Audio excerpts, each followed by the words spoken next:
Our next award is the Adaptive Reuse of the Year. This award is for an individual, business, or developer who converts a vacant or underutilized existing building into a viable, functioning business or residential structure. This type of development is very positive for the city because it reduces urban sprawl caused by abandoning older buildings in areas and building new ones on the edge of the city. Adaptive reuse also helps increase and maintain property values in older areas and reduces the demand for natural resources that new construction requires. The first nominee for this category is The Diner at Sealy Flats by Rod and Denise Bridgman.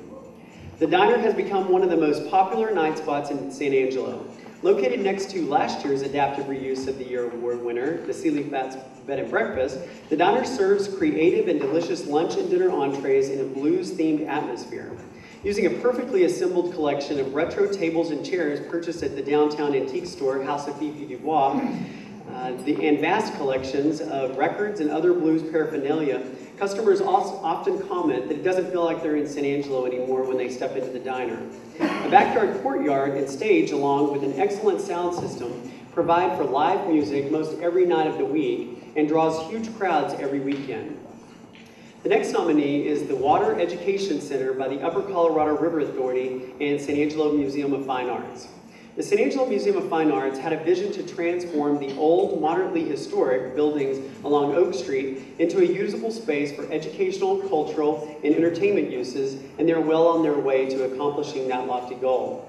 Partnering with the UCRA, 417 South Oaks has been converted to an educational facility to further the implementation of the Concho River Watershed Basin Protection Plan.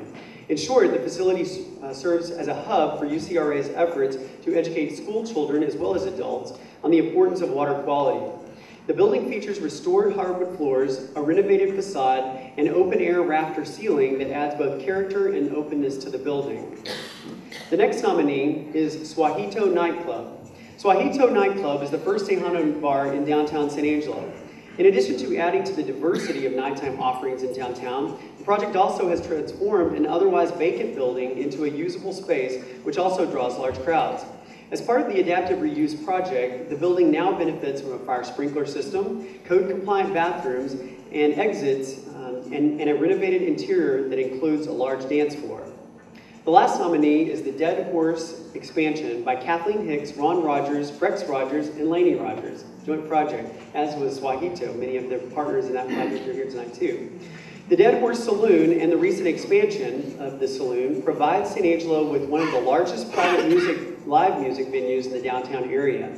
The expansion more than doubled the floor space of the original bar. The exterior of the original Dead Horse space features an attractive red brick with black accent colors. The expansion ties in very well with that original through the skills of muralist Crystal Goodman, who painted trompe-l'oeil bricks on the stucco facade. The trick of the eye is almost indistinguishable from real brick and allowed the owners to put more resources into the interior of this unique space. The enormous bar inside features a circular design with both booth and table offerings for patrons. Outdoor seating is also available. The primary colors of red and black give the Dead Horse expansion an urban feel in this historic building. The Adaptive Reuse of the Year award goes to Kathleen Hicks, Ron Rex, and Laney Rogers and the Dead Horse Saloon.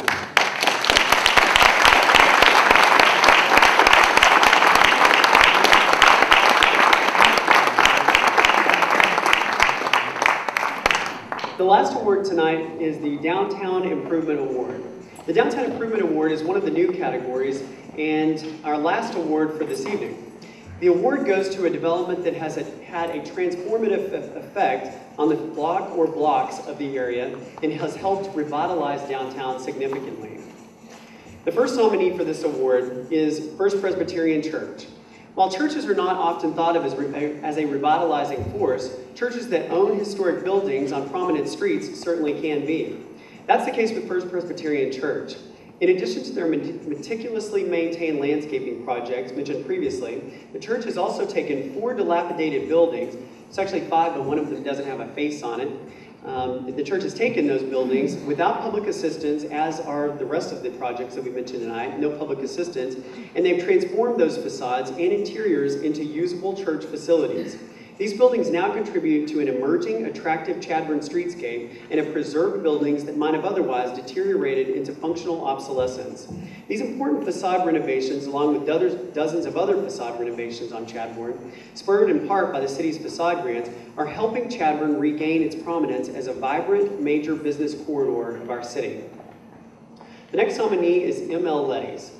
A former furniture store that sat vacant and dilapidated for more than 25 years, the building at 222 South Oaks is now more beautiful than ever thanks to the grandchildren and one of the world's most famous boot makers.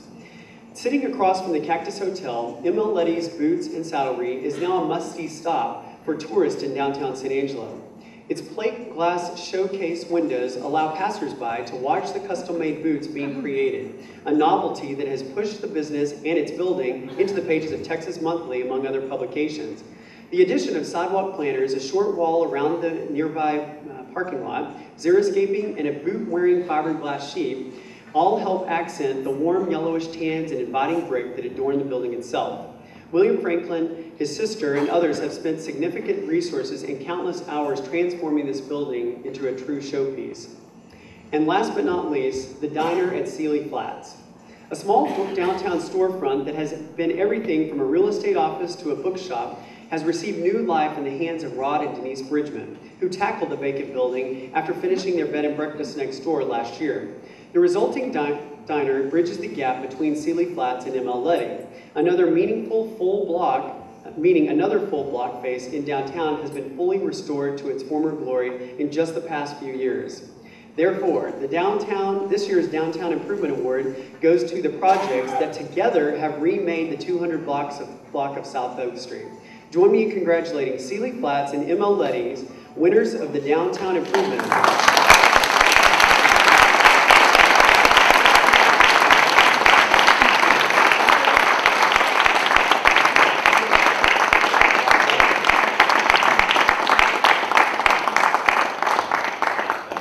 Well, that is the conclusion of our program for tonight. I again want to thank our sponsors of the evening. Again, the Chamber of Commerce Small Business Development Center, the Museum of Fine Arts in downtown San Angelo, Inc., and our co-sponsors for tonight's event, COSA DC. I noticed that Leanne Richardson came in tonight representing COSA DC. Go back and see her booth again when we conclude here, as well as Water Utilities.